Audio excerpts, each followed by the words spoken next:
Hey, what's up guys? Jeff Megiers here with We Are Soapbox, and lately I've been really busy with school, projects, deadlines that I haven't been able to make videos in quite a while.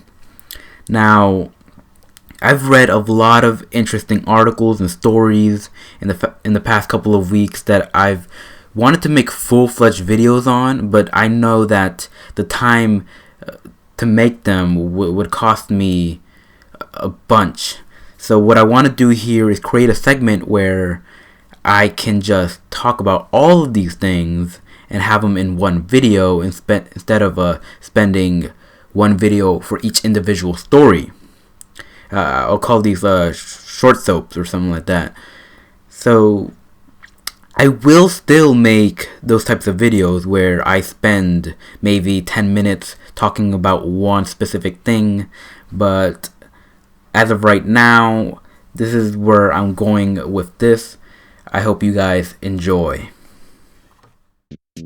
Okay, so one of the first stories I wanted to talk about was about Pokemon Sun and Moon breaking a record of 10 million shipments worldwide. And at first, I was a little surprised, mostly because of the failure that was Pokemon Go. I didn't think that the casual people would want to spend $40 on a game when there was one on your phone that was free and it wasn't even good. Honestly, I thought that most people would just stay away from it, but maybe it was because of the success of Pokemon Go that the game itself sold so well. Pokemon has never been one of those things that was easy to get into. There's the manga, the video games, the movies, the trading card games, the toys, the countless amount of merchandise. Hell, Nintendo has an entire subdivision dedicated to just Pokemon called the Pokemon Company. Maybe because of this app, it brought people to the world of Pokemon without having to spend a dime, get interested in the huge amount of Pokemon and the world itself, the joy of collecting Pokemon and battling. Then maybe it isn't so unreasonable that this game did so well. It broadened the audience, and you can't really hate the game for doing that. Sharing a passion many of us love. Or maybe it's what Moody Spy, one of the writers on the show, said, that this is definitely one of the best Pokemon games the past couple of decades, and it truly does live up to the hype. And if so, it's definitely a game I have to pick up this holiday season. Speaking of success and things that are doing really well, here's an article from Eurogamer.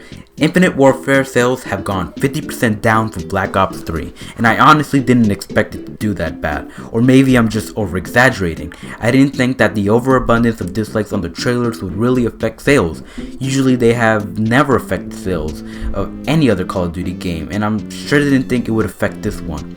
To quote one of the executives at Activision, "We've seen this in the franchise before. The reveal trailer of Black Ops 2, which took the franchise into the future for the first time, had the most dislikes of any trailer we had ever made at the time, and that went on to become our most successful game ever." End quote. I don't think that was completely fair to say. That was a completely different type of game, and I feel like the internet was much different 4 years ago, and there wasn't, of course, a huge debate between EA and Activision at the time with Battlefield 1 and Infinite Warfare, and I think that really drew out the sales of this Call of Duty game. I went to a friend for help and to ask for his opinion. He's a really hardcore Call of Duty fan, mind you, but he told me that it was just people bandwagoning or that they don't like the setting or the movement, and it could just be that. I don't really know, but it doesn't really seem like this is going to be a hugely successful Call of Duty game just from the start. You can just only wait to see what will happen in this franchise. Okay, let's head back to Nintendo for a while here. With every new Nintendo console, there's always a rumor, and we've been hearing a lot about the Nintendo Switch for a while, and the types of games that will be releasing for it. And this story has a lot of people worrying for some reason. And that is that Nintendo is thinking about bringing a full Pokemon RPG game to the Nintendo Switch. Now let's talk about why people are afraid of this. People honestly think that Nintendo is trying to get rid of the 3DS, which I find to be the most ridiculous thing I've ever heard. Come on now, do you really think that a company like Nintendo, who has 58 million 3DSs sold, would consider just throwing all of that profit away for just one device? I absolutely think this will never ever happen, because that would be pretty much burning your money away. I think they're going to find a way to somehow use the Nintendo Switch to work with the 3DS. That sounds like a smarter plan to me than just getting rid of the device. I think for the most part, people who have a 3DS should be fully confident that they'll be using it for at least 3 years at best. Now that we're not talking about that, let's talk about how Nintendo might be able to use the Switch and the 3DS to their advantage. Does that mean that the Nintendo Switch will somehow have a local co-op feature inside of it to use it with the 3DS? That would be really cool. Or, maybe the Nintendo Switch will now be able to trade with the 3DS for any Pokemon you want. So if someone has Sun and you have the Switch version, you can trade Pokemon now. Or maybe they're gonna do what the PS4 does with the Vita, and they're gonna use the 3DS like some kind of sharing screen device, where you stream the image onto the 3DS and use it kind of like a controller, or an Nvidia Shield kind of. Or they might be able to use it like some type of controller when you don't have a gamepad. Who knows? But I feel like bringing a Pokemon game to the Nintendo Switch is a really good idea, because the Switch itself is marketed as a portable device. It may be as big as a tablet, but itself is, you can take it wherever you want. So if there's someone else with a copy of Sun and Moon and you can trade with them, that'd be really, really cool. All we know is that there is going to be more Pokemon games in the future, and they're coming to the Nintendo Switch.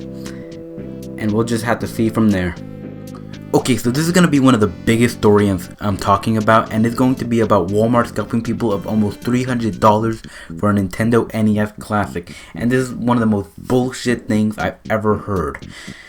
We've all seen on the news that people have been listing classic NESs on eBay for around $1,000, but you never usually hear of a company doing it. At first, when I heard of this, I thought this can't be real.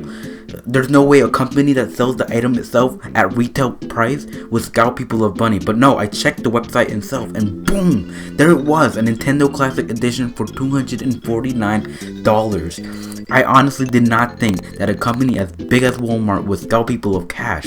So that means they actually have systems in stock, and they're just holding them in storage so that they can make that extra $190.